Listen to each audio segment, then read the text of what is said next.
série de questions. Alors je me suis tenu vraiment à la formulation parce qu'on s'est amusé à William à voir qu'elles ont un peu changé selon l'heure auquel elles ont été posées. Donc sortie du tabac, oui. Les émissions 95% moins toxiques puisqu'on a les rapports officiels à 1% près. On est prêt en tout cas à défendre que la vapeur c'est moins toxique que la fumée et c'est déjà pas mal. On verra pourquoi. Les produits fiables, je crois que c'est pour nous la vraie bataille. C'est là-dessus qu'on devrait travailler. C'est là-dessus depuis le départ qu'il y a des enjeux de santé publique, puisque quand des personnes s'engagent sur un trajet, après tout, sécuriser le trajet devrait être le rôle des autorités. Je crois que ça a été repris. Il sera cet après-midi parmi nous. C'était une partie intéressante de la vidéo au comité à santé publique. L'histoire des arômes. Alors les arômes, ça a suscité quelques débats, mais moi je parle d'une posture d'addictologue. On sait très bien dans l'histoire de l'alcool, comme on sait très bien dans l'histoire du tabac, le rôle qu'ont joué les arômes pour faire venir des publics nouveaux. Donc bien évidemment, il ne faut pas éliminer les arômes parce que la question du confort et du plaisir du traitement est importante, mais il ne faut pas, de façon naïve, laisser la stratégie des arômes faire tout et n'importe quoi. On a là un vrai temps de discussion à avoir entre nous et à mon avis, si on l'a travaillé techniquement, je suis bien sûr qu'on trouverait des points d'équilibre.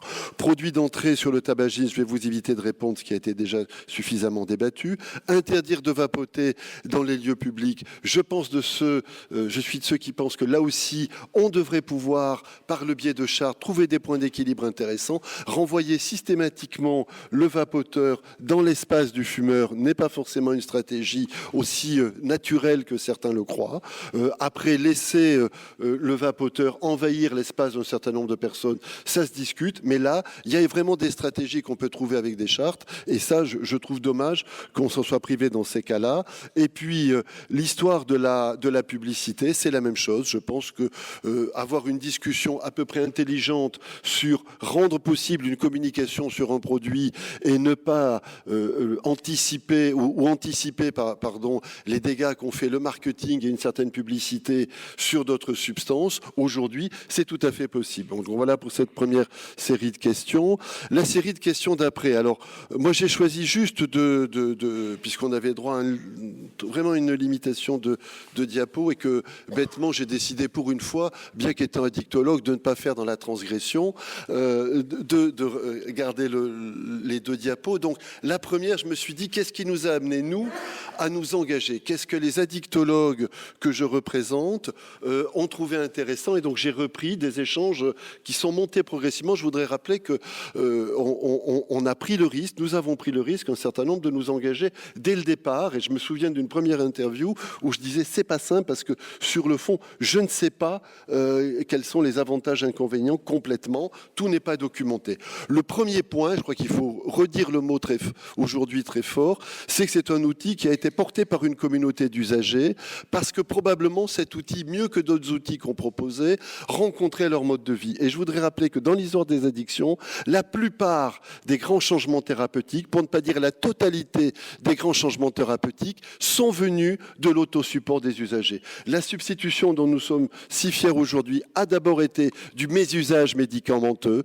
Les groupes, pour aller même du côté de l'abstinence, les groupes narcotiques anonymes, alcooliques anonymes, ce sont des stratégies montées par les usagers. Le débat aujourd'hui sur un certain nombre de nouveaux traitements de l'alcool sont portés par les usagers. Et donc, il y a un moment où il faut que les professionnels acceptent d'entendre que les pratiques des usagers ne sont pas systématiquement mauvaises. Il ne faut pas systématiquement les prendre comme ça au premier degré, mais elles nous disent quelque chose sur lequel nous avons à travailler.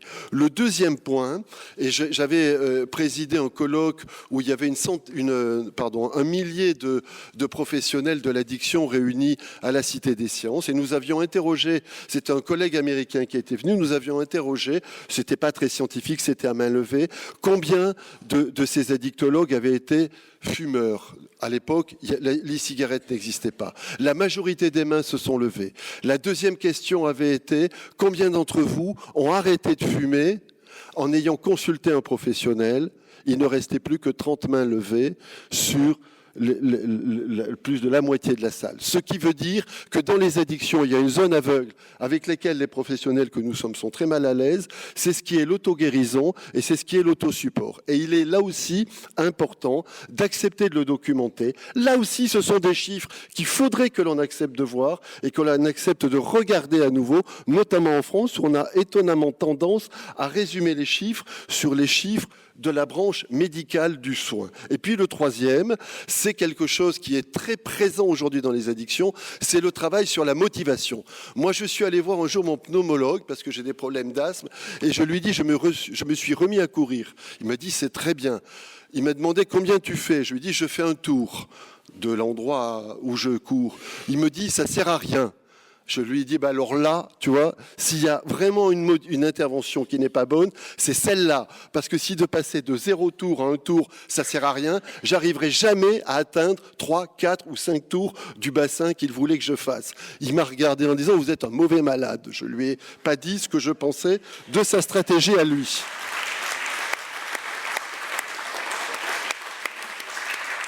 Pour terminer, la deuxième diapo, ça c'était pourquoi on s'est engagé du côté de l'e-cigarette. La deuxième diapo répond à l'autre question. Qu'est-ce qu'on verrait comme étant les combats futurs? Alors le premier, et je crois que c'est un point commun qu'on a tous partagé, c'est bien sûr continuer d'informer le plus scientifiquement possible. Moi je représente ici des addictologues qui sont plutôt ce qu'on voit dans les XAPA, dans les CARUT, donc les centres de soins en addictologie, les centres de réduction des risques.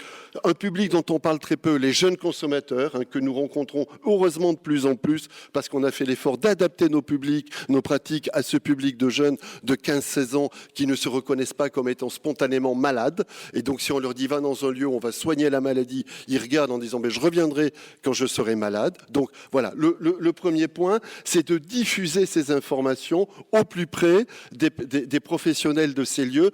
Je fais partie d'une génération où quand on arrêtait quelqu'un, alors je sais qu'il y a des militants de la cause du cannabis dans la salle, mais quand on convainquait un jeune d'arrêter le cannabis et s'y fumer les cigarettes, on avait l'impression d'avoir fait notre boulot, et tant pis s'il continue à fumer le tabac. Des générations de professionnels ont été formés comme ça. Il faut être capable de se le dire, faire preuve d'humilité et se dire aujourd'hui, on doit changer notre façon de travailler.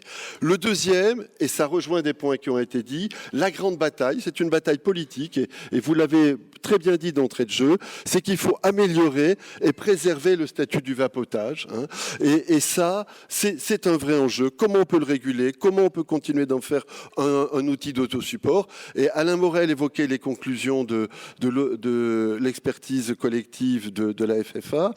Je crois que ce qui était important, ça a été de dire il peut y avoir, et il devrait y avoir toujours deux branches, une branche de réduction des risques médicale et une branche de réduction des risques autosupport. Et donc, il faut qu'on travaille à ce que ces deux branches soient complémentaires et non pas adversaires. Et bien évidemment, parce que c'est peut-être, quand on est dans une fédération, on a cette volonté de réunir les personnes plutôt que de les exclure, c'est de dire que l'e-cigarette, le vapotage devrait faire partie de l'ensemble de la lutte contre le tabagisme. C'est dommage que l'e-cigarette n'ait pas trouvé sa place dans le plan national de réduction du tabagisme. C'est dommage qu'au jour d'aujourd'hui, elle ne soit pas complètement pensée comme étant compatible avec le mois sans tabac. Et en tout cas, Bertrand Dotzenberg évoquait le travail qu'on fait avec le RESPAD et ils nous y ont beaucoup aidé. On est en train de faire un guide pour les acteurs de premier recours et pour les acteurs des CJC qui permettra d'avoir la totalité des réponses par rapport à ce public de jeunes que l'on rencontre autour du tabac, y compris en faisant une place à l'e-cigarette. Et je peux vous dire qu'à l'intérieur, pour défendre la place de l'e-cigarette, on voit le boulot qu'il faut faire par rapport à un certain nombre des collègues pour lesquels ce serait trop tôt. Voilà, j'en reste là, Monsieur No.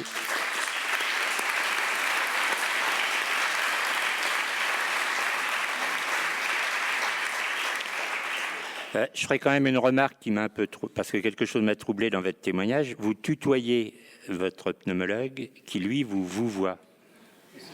Vous avez remarqué... Oui.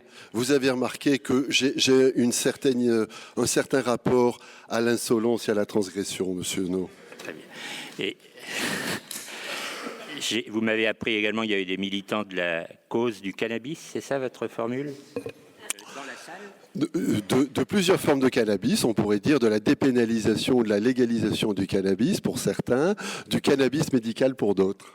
Alors, à ce propos, je conseille à ceux qui, je leur demande pas de lever la main, mais aux militants de cette cause de lire le document que je viens de recevoir, qui est la prise de position de l'Académie nationale de pharmacie sur le sujet. Je crains qu'ils ne soient déçus. Ouais. Sans vouloir attaquer ces nobles académies, sur la question de la RDR, nous avons été souvent déçus par elles. C'est à vous.